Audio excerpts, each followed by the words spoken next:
নমস্কাৰ ছাত্ৰ ছাত্ৰীসকল, আজি পুনৰবাৰ আসাম জ্ঞান কেম ইউটিউব চেনেললৈ তোমালোকক সকলোকে স্বাগতম জনাইছোঁ। আজি আমি ছায়েন্সৰ ক্লাছ 10 চেপ্টাৰ 1 ৰাসায়নিক বিক্ৰিয়া আৰু সমীকৰণৰ পাঠটিৰ আমি টপ 30 MCQ লৈ আহিছোঁ। তোমালোকে ভালদৰে ভিডিঅ'টো চাই ল'ব। যদিহে তোমালোকে চেনেলটোত নতুনকৈ ভিজিট কৰিছা তেতিয়াহ'লে চেনেলটো ছাবস্ক্ৰাইব কৰিবলৈ নাপাহৰিবা আৰু তোমালোকৰ লগৰবোৰলৈ শ্বেয়াৰ কৰিবলৈ নাপাহৰিবা। ঠিক আছে, ব'লা আজি আমি ক্লাছটো আৰম্ভ কৰোঁ। আমাৰ প্ৰথম কুৱেশ্যনত দিয়া আছে, এটা বিক্ৰিয়াত জাৰণ আৰু বিজাৰণ দুয়োটা সংঘটিত হ'লে তেনেধৰণৰ বিক্ৰিয়াক, য'ত জাৰণ আৰু বিজাৰণ দুয়োটা কি হয়, সংঘটিত হয়, তেনেধৰণৰ বিক্ৰিয়াক কি বুলি কোৱা হয়? অপশ্যন এ দিয়া আছে ৰেডক্স বিক্ৰিয়া, প্ৰতিস্থাপন বিক্ৰিয়া, 3 নম্বৰত তাপগ্ৰাহী বিক্ৰিয়া আৰু 4 নম্বৰত দিয়া আছে আমাৰ বিযোজন বিক্ৰিয়া। ঠিক আছে, আমাৰ কি শুদ্ধ উত্তৰ হ'ব? ৰেডক্স বিক্ৰিয়া, য'ত জাৰণ আৰু বিজাৰণ দুয়োটা সংঘটিত হ'লে ইয়াক কি কোৱা হয়? ৰেডক্স বিক্ৰিয়া। ওকে, আমাৰ নেক্সট কুৱেশ্যন। আমাৰ 2 নম্বৰ প্ৰশ্ন দিয়া আছে, তলত দিয়া কোনটো ৰেডক্স বিক্ৰিয়াৰ উদাহৰণ? ঠিক আছে, অপশ্যন এ দিয়া আছে জিংক অক্সাইড মানে Z10O + C কাৰ্বন সমান Z10 + CO। ইয়াত কি হৈছে? তাৰপিছত 2 দিয়া আছে MnO2 + 4HCl। ঠিক আছে, MnCl2 + 2H2O + Cl2। 3 নম্বৰত দিয়া আছে ওপৰৰ দুয়োটা, 4ত ওপৰৰ এটাও নহয়। আমাৰ শুদ্ধ উত্তৰ হ'ব কি হ'ব? ইয়াত কি কৰিছে? জিংকে জাৰণ ঘটিছে, হয় নাই? তাৰপিছত কি হৈছে? অক্সিজেনে কাৰ্বনৰ লগত কি হৈছে? বিজাৰণ ঘটিছে। ঠিক সেইদৰে MnO2 + 4HCl, Mn কাৰ লগত? Cl লগত। তাৰপিছত আকৌ H2O মানে পানী ঘটিছে, তাৰপিছত ক্লৰিন বেলেগকে। ঠিক আছে, আমাৰ ইয়াৰ শুদ্ধ উত্তৰটো হ'ব অপশ্যন নম্বৰ 3 মানে ওপৰৰ দুয়োটা কি হ'ব? আমাৰ ৰেডক্স বিক্ৰিয়াৰ উদাহৰণ। ওকে, এতিয়া 3 নম্বৰ প্ৰশ্ন দিয়া আছে CuO মানে কপাৰ অক্সাইড + হাইড্ৰজেন। ঠিক আছে, ইয়াত কি দিয়া আছে? হিট মানে তাপ হ'ল। কপাৰ প্লাছ কি হৈছে? পানী উৎপন্ন হৈছে। ওপৰৰ বিক্ৰিয়াটোত কি সংঘটিত হৈছে বুলি কৈছে। ঠিক আছে, অপশ্যন এ দিয়া আছে কেৱল জাৰণ, 2 দিয়া আছে কেৱল বিজাৰণ, 3 দিয়া আছে জাৰণ আৰু বিজাৰণ, 4 নম্বৰত এটাও নহয়। মানে কি হৈছে ইয়াত? কপাৰ অক্সাইড + হাইড্ৰজেন, হয়নে? কপাৰ কি হৈছে? জাৰণ ঘটিছে। তাৰপিছত আৰু কি হৈছে? অক্সিজেনে হাইড্ৰজেনৰ লগত কি ঘটিছে? বিজাৰণ ঘটিছে। গতিকে ইয়াত আমাৰ শুদ্ধ উত্তৰ হ'ব অপশ্যন নম্বৰ 3 মানে দুয়োটা জাৰণ আৰু বিজাৰণ দুয়োটা সংঘটিত হৈছে। ওকে, আমাৰ কুৱেশ্যন নম্বৰ 4ত দিয়া আছে তলৰ কোনটো ক্ষয়ী ভৱনৰ উদাহৰণ? 1 নম্বৰত চিলভাৰৰ ওপৰত পৰা ক'লা চামনি, 2 কপাৰৰ ওপৰত সেউজীয়া চামনি, 3 নম্বৰ ওপৰৰ দুয়োটা, 4 দিয়া আছে ওপৰৰ এটাও নহয়। আমাৰ কি হ'ব ইয়াৰ শুদ্ধ উত্তৰটো? ফৰ এক্সাম্পল, যদি লোৰ ওপৰত কি ধৰে? মামৰ ধৰে, হয়নে?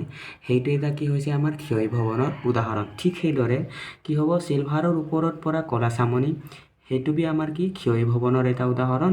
তাৰপিছত 2 নম্বৰ কপাৰৰ ওপৰত পৰা সেউজীয়া চামনি। ঠিক আছে, তেতিয়াহ'লে সেইটো কপাৰৰ ওপৰত পৰা সেউজীয়া চামনিটো কি হ'ব? ক্ষয়ী ভৱনৰ এটা উদাহৰণ হয়। গতিকে আমাৰ শুদ্ধ উত্তৰ হ'ব অপশ্যন নম্বৰ 3 যিটো নেকি ওপৰৰ দুয়োটা। ঠিক আছে, আমাৰ শুদ্ধ উত্তৰ হ'ব অপশ্যন নম্বৰ 3 ওপৰৰ দুয়োটা। ওকে, কুৱেশ্যন নম্বৰ 5ত আমাক কি দিয়া আছে? পানীৰ অণুত হাইড্ৰজেন আৰু অক্সিজেনৰ পৰমাণুৰ সংখ্যা কি হ'ব বুলি কৈছে। ঠিক আছে, 1ত দিয়া আছে 1,2, 2 দিয়া আছে 1,1, 3 দিয়া আছে 2,1, 4ত দিয়া আছে 1,8। ঠিক আছে, সেইটো জানিবলৈ হ'লে পানীৰ অণু বুলি কৈছে, হয়নে? পানী আমি কেনেকৈ লিখোঁ? পানীটো কেনেকৈ লিখোঁ? H2O, হয়নে? H2O বুলি লিখোঁ। ইয়াত হাইড্ৰজেন কেইটা আছে? আমাৰ 2টা। ঠিক আছে, হাইড্ৰজেন কেইটা পালোঁ? 2টা। ঠিক সেইদৰে অক্সিজেন কেইটা আছে?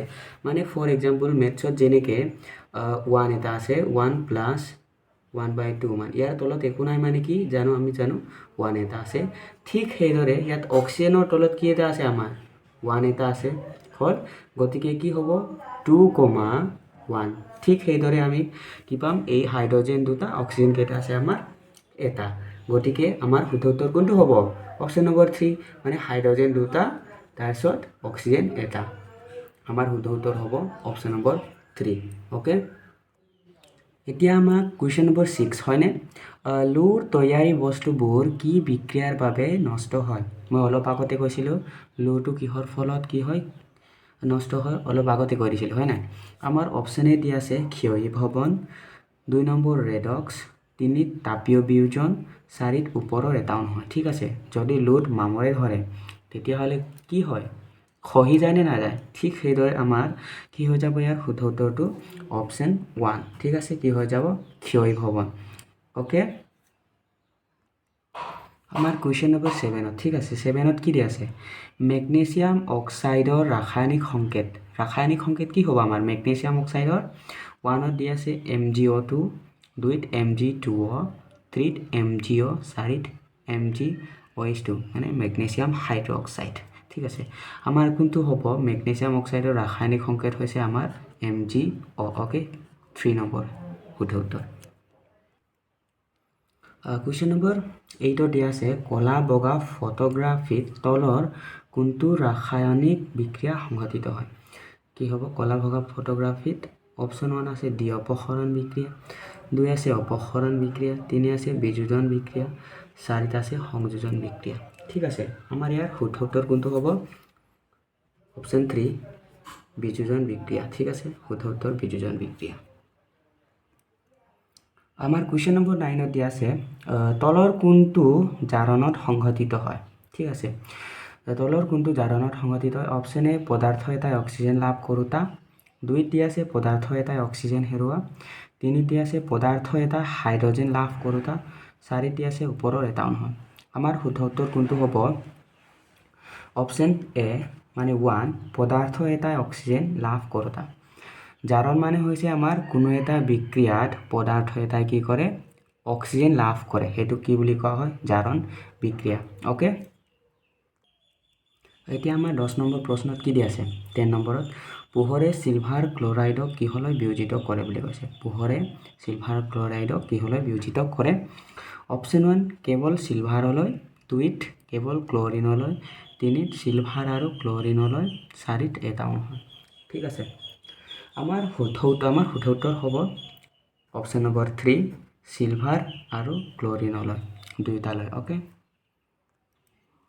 আমাৰ কুৱেশ্যন নম্বৰ 11ত দিয়া আছে যিবোৰ বিক্ৰিয়াত শক্তি শোষিত হয় ইয়াক কি বুলি কোৱা হয় ঠিক আছে অপশ্যন 1ত দিয়া আছে তাপবৰ্জি বিক্ৰিয়া 2ত দিয়া আছে তাপগ্ৰাহী বিক্ৰিয়া 3 দিয়া আছে তাপীয় বিযোজন আৰু 4 দিয়া আছে ওপৰৰ এটাও নহয় আমাৰ শুদ্ধ উত্তৰ হ'ব কিন্তু যিবোৰ বিক্ৰিয়াত শক্তি শোষিত হয় ইয়াক কি বুলি কোৱা হয় তাপগ্ৰাহী বিক্ৰিয়া ইম্পৰ্টেণ্ট হয় ঠিক আছে সেইটো তোমালোকে ভালদৰে চাই ৰাখিবা ওকে আমাৰ 12 নম্বৰ প্ৰশ্ন দিয়া আছে কলা বগা ফটোগ্ৰাফিত তলৰ কোনটো বিক্ৰিয়া ব্যৱহাৰ হয় ঠিক আছে অপশ্যন এ সিলভাৰ ক্লোৰাইডৰ বিযোজন 2 দিয়া আছে সিলভাৰ ব্ৰোমাইডৰ বিযোজন 3 দিয়া আছে সিলভাৰ আয়োডাইডৰ বিযোজন আমাৰ অপশ্যন 4 দিয়া আছে অপশ্যন 1 আৰু 2 দুয়োটাই ঠিক আছে আমাৰ ইয়াৰ শুদ্ধ উত্তৰ হ'ব 4 নম্বৰ ঠিক আছে কি হ'ব সেইটো অপশ্যন 1 আৰু 2 দুটাই শুদ্ধ আমাৰ ওকে কুৱেশ্যন নম্বৰ 13 দিয়া আছে আমাৰ Fe মানে হৈছে কি আমাৰ আইৰণ প্লাছ CuSO4 মানে কপাৰ সালফেট ঠিক আছে আমাৰ ইয়াত খালী ঠাইত যি প্ৰশ্নবোৰ থকা আছে ইয়াত কি হ'ব বুলি কৈছে ঠিক আছে আমি যদি সেইটো সন্তুলিত কৰা হয় তেতিয়াহ'লে কি হ'ব চোৱা Fe প্লাছ CuSO4 হ'ল কি হ'ব এতিয়া Fe আৰু কি হৈ যাব SO4 আহিব ইয়াত FeSO4 প্লাছ আৰু কি হ'ব ইয়াত কি থাকিলে Cu হ'ল Cu তেতিয়াহ'লে আমাৰ খালী ঠাইত কি হৈ যাব আমাৰ অপশ্যন নম্বৰ 1 ঠিক আছে FeSO4 শুদ্ধ হৈ যাব ঠিক আছে আমাৰ কুৱেশ্যন নম্বৰ 14 দিয়া আছে Z10 প্লাছ CuSO4 মানে Z10 মানে জিংক হ'ল ঠিক আছে কপাৰ সালফেট ঠিক ওপৰৰ নিচিনাই সেম হয় তাৰপিছত কি হ'ব ইয়াত প্লাছ Cu ঠিক এনেকৈ সন্তুলিত কৰিব লাগে ঠিক আছে আমি লিখিলোঁ Z10 প্লাছ CuSO4 মানে কপাৰ সালফেট SO4 হ'ল তাৰপিছত কি হ'ব Z10SO4 কি যাব Z10 সেইটোৰ লগত কি হৈ যাব SO4 হ'ব প্লাছ কি থাকিলে আমাৰ Cu হ'ল তেতিয়াহ'লে আমাৰ শুদ্ধ উত্তৰ কোনটো হ'ব অপশ্যন নম্বৰ এ হয়নে ইজ দ্য কাৰেক্ট এনসাৰ আমাৰ এতিয়া কুৱেশ্যন নম্বৰ 15 PB মানে লেড হ'ল প্লাছ CuCl2 ঠিক আছে কি হ'ব ইয়াত আমাৰ প্ৰশ্নবোধক প্লাছ Cu সেম হ'ব অপশ্যন এ দিয়া আছে PbCl2 লেড ক্লোৰাইড ঠিক আছে Pb(C2H3O) হ'ব ইয়াত চি আছে PCO3 আৰু Cl2 মানে ক্লৰিন ওপৰৰ এটা নহয় ইয়াত কোনটো হ'ব আমি সন্তুলিত কৰি চাম ঠিক আছে Pb লিখিলো হয় নাই Pb পিছত কি আছে আমাৰ Cl2 হ'ল Cl2 লিখিলো তাৰপিছত কি হ'ব Pb টো কি হ'ল যাব Cl2 লগত Pb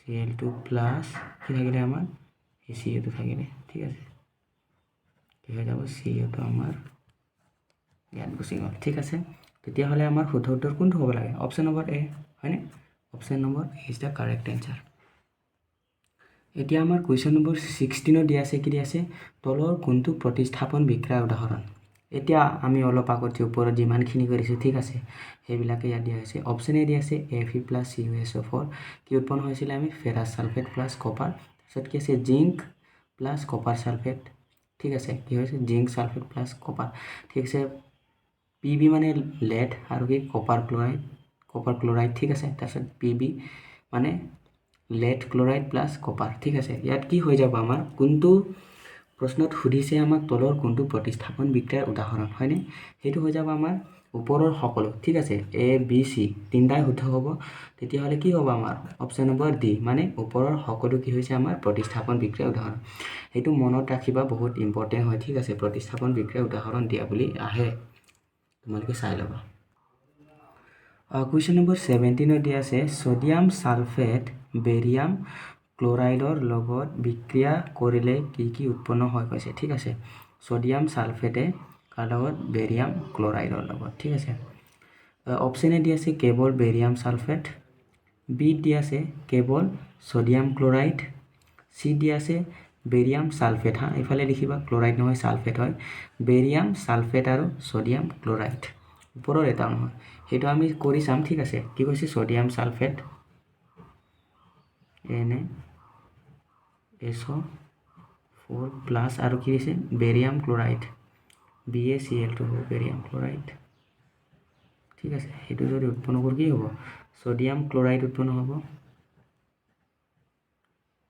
NaCl2 sodium chloride plus কি হৈ যাব আৰু NaCl2 তাৰপিছত বেৰিয়াম সালফেট মানে BaSO4 ঠিক আছে আমাৰ কি উৎপন্ন হৈছে দুটা উৎপন্ন হৈছে হয় না মানে সোডিয়াম ক্লোৰাইড আৰু কি উৎপন্ন বেৰিয়াম সালফেট আমাৰ শুদ্ধ উত্তৰ কোনটো হৈ যাব অপশ্যন নম্বৰ সি হয়নে আমাৰ শুদ্ধ উত্তৰ হ'ব অপশ্যন নম্বৰ সি ঠিক আছে কুৱেশ্যন নম্বৰ 18 আমাৰ দিয়া আছে তলত দিয়া কোনটো দ্বিঅপসৰণ বিক্ৰিয়াৰ উদাহৰণ অপশ্যন এ দিয়া আছে Fe + CuSO4 সেইটোতো আমি ওপৰত পাই আছো হয়নে সেইটো কি উদাহৰণ কিহৰ উদাহৰণ আছিল প্ৰতিস্থাপন বিক্ৰিয়াৰ উদাহৰণ বি টো চাম আমি এতিয়া জিংক + CuSO4 সেইটো হৈছে আমাৰ কি প্ৰতিস্থাপন বিক্ৰিয়াৰ উদাহৰণ ইয়াত দিয়া আছে both A and B মানে ওপৰৰ দুইটা হয়নে হেতুটো ওপৰ দুইটা নহয় তেতিয়াহলে ডি Na2SO4 + BaCl2 কি আছে barium sulphate plus sodium chloride ঠিক আছে সেইটো হৈ যাব আমাৰ শুদ্ধ উত্তৰ কিয়নো সেই দুটা আমি ওপৰত পাই আহিছিল হয়নে প্ৰতিস্থাপন বিক্ৰিয়াৰ উদাহৰণ আছিল so D is the correct answer question number আমাৰ 19 দি আছে কেলছিয়াম হাইড্ৰক্সাইডৰ মাজেৰে কাৰ্বন ডাই অক্সাইড যাবলৈ দিলে কি উৎপন্ন হয় বুলি কৈছে ঠিক আছে অপশ্যন এ দি আছে CaOH2 বি দি আছে CaSOH4 CaCO3 ডি CaCO2 আমাৰ ইয়াৰ শুদ্ধ উত্তৰটো হ'ব CaCO3 ঠিক আছে অপশ্যন সি কুৱেশ্যন নম্বৰ 20 আমাৰ 20 দিয়া আছে কি ঘটে যেতিয়া লঘু হাইড্ৰক্লৰিক এসিড লৌৰ গুৰিত যোগ কৰা হয় হল অপশ্যন এ দিয়া আছে হাইড্ৰজেন গেছ আৰু আইৰন ক্লোৰাইড দুইত ক্লোৰিন গেছ আৰু আইৰন হাইড্ৰক্সাইড তিনিত আইৰন লৱণ আৰু পানী তাৰপিছত 4 দিয়া আছে বিক্ৰিয়া নঘটে আমাৰ কি হ'ব আমি লিখি চাম ঠিক আছে না কি কৈছে লঘু হাইড্ৰক্লৰিক এসিড মানে কি HCl লিখিব পাৰো হল প্লাস আৰু কি যোগ কৰা হৈছে বুলি কৈছে লৌৰ গুৰি মানে লৌ মানে কি আমি জানো Fe ঠিক আছে Fe হলে মানে কি হ'ব আইৰন ক্লোৰাইড হ'ব মানে হেতু FeCl2 প্লাস তাৰপিছত কি হাইড্ৰজেন গেছ কি হ'ব সোৱা HCl প্লাস Fe মানে FeCl2 মানে আইৰন ক্লোৰাইড প্লাস হাইড্ৰজেন আমাৰ শুদ্ধ উত্তৰ কি হ'ব ইয়াত দিয়া আছে অপশ্যনত হাইড্ৰজেন গেছ আৰু আইৰন ক্লোৰাইড ঠিক আছে আমাৰ শুদ্ধ উত্তৰ হ'ব অপশ্যন নম্বৰ হাইড্ৰজেন গেছ হ'ল তাৰপিছত FeCl2 মানে আইৰণ ক্লৰাইড অ'কে শুদ্ধ উত্তৰ অপশ্যন নম্বৰ 1 আমাৰ কুৱেশ্যন নম্বৰ 21 দি আছে কি আছে C+O2 কি উৎপন্ন হৈছে কাৰ্বন ডাই অক্সাইড ওপৰৰ বিক্ৰিয়াটো এটা উদাহৰণ কিহৰ উদাহৰণ দিছে অপশ্যন এ সংযোজন বিক্ৰিয়া বি বিযোজন বিক্ৰিয়া চি ডি অপসৰণ বিক্ৰিয়া ডি অপসৰণ বিক্ৰিয়া আমাৰ শুদ্ধ উত্তৰ কোনটো হ'ব ইয়াত কি হৈছে C+O2 মানে ইয়াত কি ঘটিছে সংযোজন ঘটিছে নাই মানে দুটাটো কি হৈছে সংযোগ হৈছে মানে কি হ'ব আমাৰ যদি চোৱা কোনো এটা বিক্ৰিয়াৰ পৰা বিক্ৰিয়াজাত পদাৰ্থ উৎপন্ন হোৱাটোক আমি কি বুলি কওঁ সংযোজন বিক্ৰিয়া গতিকে ইয়াত কি হৈছে ইয়াত দুটা বিক্ৰিয়া আছে নাই বিক্ৰিয়া থকাৰ পৰা কি হৈছে সংযোগ হৈছে সো গতিকে আমাৰ কোনটো হ'ব option number A is the correct answer ঠিক আছে কি হৈ যাব সংযোজন বিক্ৰিয়া option A is the correct answer okay question number 22 দি আছে zinc plus 2AgNO3 zinc nitrate plus 2Ag কি হ'ব ইয়াত আমাৰ ওপৰৰ বিক্ৰিয়াটো এটা উদাহৰণ কিহৰ উদাহৰণ বুলি কৈছে ঠিক আছে ইয়াত কি হৈছে Ag কি হৈছে অপসাৰিত হৈছে Ag কি হ'ল অপসাৰিত হ'ল তাৰপিছত কি হৈছে জিংক AgNO3 হ'ল মানে জিংক নাইট্ৰেট ঘটিছে তাৰপিছত Ag টো হৈছে অপসাৰিত হ'ল মানে তোমালোকে এনেকৈ বুজিব পাৰে ইয়াত কেইটা আছে 1 2 3 মানে তিনটা থাকিলে কি হয় আমাৰ অপসৰণ বিক্ৰিয়া হয় এনেকৈ বুজিব পাৰা নহলে বা Ag কি হৈছে আমাৰ অপসাৰিত হৈছে ইয়াত ঠিক আছে গতিকে ইয়াত আমাৰ শুদ্ধ উত্তৰ কি হ'ব অপশ্যন সি হ'ব অপসৰণ বিক্ৰিয়া okay question number 23 CaCa3 CaO + CO2 কি বিক্ৰিয়াৰ উদাহৰণ বুলি কৈছে ঠিক আছে অপশ্যন এ সংযোজন বিক্ৰিয়া বিযোজন বিক্ৰিয়া চি অপসৰণ বিক্ৰিয়া ডি অপসৰণ বিক্ৰিয়াত কি হৈছে CaCO3 কি হৈছে ভাঙি গৈছে হয়নে CaCO মানে কি হৈছে যে কি ঘটিছে বুলি ক'ব লাগিব ইয়াক কি ক'ব লাগিব এটা বিক্ৰিয়ক আহি দুটা বিক্ৰিয়াজাত পদাৰ্থলৈ কি হৈছে ভাগ হৈ গ'ল ঠিক আছে মানে কি ঘটিছে ইয়াত বিযোজন ঘটিছে নাই মানে এটা বিক্ৰিয়ক আছিলে কি হৈছে দুটা বিক্ৰিয়াজাত পদাৰ্থলৈ ভাঙি গ'ল নাই CaO হল তাৰপিছত প্লাস CO2 আমাৰ ইয়াৰ শুদ্ধ উত্তৰ কি হৈ যাব এতিয়া আমাৰ বিযোজন বিক্ৰিয়া option B is the correct answer আমাৰ কুৱেশ্যন নম্বৰ 24 দি আছে বিক্ৰিয়কৰ মাজত আয়নৰ বিনিময় ঘটা বিক্ৰিয়া কোৱা হয় ফৰ এক্সাম্পল বিক্ৰিয়ক এটা ললো হয় না মাজত কি আয়নৰ বিনিময় মানে এইফালে কি হৈ যাব বিনিময় ঘটিব মানে কি হ'ব ইয়াক বিক্ৰিয়কৰ মাজত আয়নৰ বিনিময় ঘটা বিক্ৰিয়া কোৱা হয় কি বুলি কোৱা হয় অপশ্যন এ সংযোজন বিক্ৰিয়া বি বিযোজন বিক্ৰিয়া চি অপসৰণ বিক্ৰিয়া ডি অপসৰণ বিক্ৰিয়া আমাৰ শুদ্ধ উত্তৰ কি হ'ব আমাৰ শুদ্ধ উত্তৰ অপশ্যন নম্বৰ ডি মানে কি হ'ব ডি অপসৰণ বিক্ৰিয়া আয়নৰ মাজত কি হয় বিনিময় ঘটে ঠিক আছে কুৱেশ্যন নম্বৰ 25 তলৰ কোনটো অপসৰণ বিক্ৰিয়া মানে ইয়াৰ কোনটো অপসৰণ বিক্ৰিয়া বুলি কৈছে option A magnesium carbon MgCO3 magnesium oxide plus carbon ডাই অক্সাইড উৎপন্ন হৈছে 2H2O প্লাস O2 মানে 2H2O পানী তাৰপিছত 2Na প্লাস 2H2O 2NaOH মানে sodium hydroxide plus hydrogen 2PB মানে lead নাইট্ৰেট হিট মানে তাপ ঠিক আছে কি হ'ব lead oxide plus nitrous oxide plus O2 কি হ'ব ইয়াত আমাৰ সোৱা তোমালোকে ইফালে চাব পাৰে ইয়াত কি এটা আছে মই কৈছিলো অপসাৰিত হয় না নহলে বা এনেকেও বুজিব পাৰে ইয়াত সোডিয়াম আছে ইয়াত হাইড্ৰোজেন অক্সিজেন হয় না তিনটা হ'ল 1 2 3 যদি তিনটাকে হয় কি হয় এটা আমাৰ অপসৰণ বিক্ৰিয়া নহলে তোমালোকে চাব পাৰে H2O আছিলে না H2O কি হৈ গ'ল হাইড্ৰোজেন কাৰ লগত গুচি গ'ল মানে অপসাৰিত হৈ গ'ল হয়নে অপসাৰিত হ'ল মানে সোডিয়াম হাইড্ৰক্সাইড কি হৈ গ'ল লগ হৈ গ'ল মানে কি হ'ল এইটো এটা আমাৰ অপসৰণ বিক্ৰিয়াৰ উদাহৰণ option C is the correct answer আমাৰ question number 26 Fe2O3 plus A2Al A2O3 plus 2Fe ওপৰৰ বিক্ৰিয়াটো হ'ল ইয়াত কি কৈছে ওপৰৰ বিক্ৰিয়াটো আমাৰ কি এটাৰ উদাহৰণ বুলি কৈছে ঠিক আছে ইয়াত চোৱা তোমালোকে এনেকৈ চাব পাৰা Fe এটা হ'ল O3 দুটা ঠিক আছে তিনটা 1 2 3 মানে কি হৈ গ'ল ইয়াত Fe কি হৈছে অপসাৰিত হৈছে ঠিক আছে তাৰপিছত কি হৈছে Fe টো অপসাৰিত হ'ল নাই তেতিয়াহ'লে কি হ'ব আমাৰ অপসৰণ বিক্ৰিয়া হ'ব আমাৰ শুদ্ধ উত্তৰ কি হৈ যাব অপশ্যন নম্বৰ এ অপসৰণ বিক্ৰিয়া ওকে তোমালোকে ইয়াত লিখিবা ঠিক আছে ইয়াৰ ঠাইত Al2O3 লিখিবা ওকে Al2O3 আমাৰ শুদ্ধ উত্তৰ কোনটো হৈ যাব অপশ্যন নম্বৰ এ অপসৰণ বিক্ৰিয়া ঠিক আছে কুৱেশ্যন নম্বৰ 27ত দিয়া আছে তলৰ কোনটো বিযোজন বিক্ৰিয়াৰ উদাহৰণ বিযোজন বিক্ৰিয়াৰ উদাহৰণ প্ৰথমতে জানিবলৈ হ'লে মানে বিযোজন বিক্ৰিয়া মানে কি জানিব লাগিব হয়নে বিযোজন বিক্ৰিয়া মানে হৈছে কি আমাৰ কি হৈছে এটা বিক্ৰিয়ক পদাৰ্থৰ পৰা দুটা বিক্ৰিয়াজাত পদাৰ্থৰ উৎপন্ন হোৱা মানে কি বুজিছা ইয়াত ফৰ এক্সাম্পল চোৱা ইফালে চোৱা ঠিক আছে এ আছে নাই এ থাকিলে মানে কি হ'ব আমাৰ কি উৎপন্ন হ'ব বি প্লাছ চি ঠিক আছে এটাৰ পৰা কেইটা হ'ল দুটা উৎপন্ন হোৱা সেইটো কি বুলি কোৱা হয় বিযোজন বিক্ৰিয়া তেনেহ'লে ইয়াত অপশ্যনত চোৱা সেইটো 2AgCl হ'ল ইয়াৰ পৰা কেইটা 2Ag প্লাছ Cl2 উৎপন্ন হ'ল মানে আমাৰ বিযোজন বিক্ৰিয়াৰ উদাহৰণ কোনটো হৈ গ'ল option number B okay question number 28 দিয়া আছে তলৰ কোনটো সূৰ্যৰ পোহৰত বিয়োজিত হয় ঠিক আছে ইয়াত পোহৰত লিখিবা ঠিক আছে ইয়াত পোহৰত লিখিবা তো এইটো পোহৰত বিয়োজিত হয় option A NaCl B KCl মানে সোডিয়াম ক্লোৰাইড মানে KCl মানে কি পটাছিয়াম ক্লোৰাইড চি মানে কি সিলভাৰ ক্লোৰাইড ডি BaCl মানে বেৰিয়াম ক্লোৰাইড আমাৰ কোনটো হ'ব পাৰে ইয়াৰ আমাৰ শুদ্ধ উত্তৰ হ'ব option number C silver chloride ঠিক আছে সো আমাৰ কুৱেশ্যন নম্বৰ 29 কয়লা দহনত উৎপন্ন হোৱা গেছটো হ'ল কি হ'ব আমাৰ কয়লা দহনত উৎপন্ন গেছটো হ'ব আমাৰ কাৰ্বন ডাই অক্সাইড ঠিক আছে যিকোনো ধৰণৰ গাড়ীৰ পৰা ওলাই নহয় গাড়ী মটৰ আদিৰ পৰা সেইটো কি হয় কাৰ্বন ডাই অক্সাইড হয়নে সো আশা কৰিছোঁ ভিডিঅ'টো ভাল পাইছা তোমালোকে যদি তোমালোকে চেনেলটোত নতুনকৈ আহিছা তেতিয়াহ'লে চেনেলটো ছাবস্ক্ৰাইব কৰি দিবা আৰু ভিডিঅ'টো লাইক কৰিবা ঠিক আছে সো আজি আমি ইমানতে ভিডিঅ'টো সামৰিছোঁ ঠিক আছে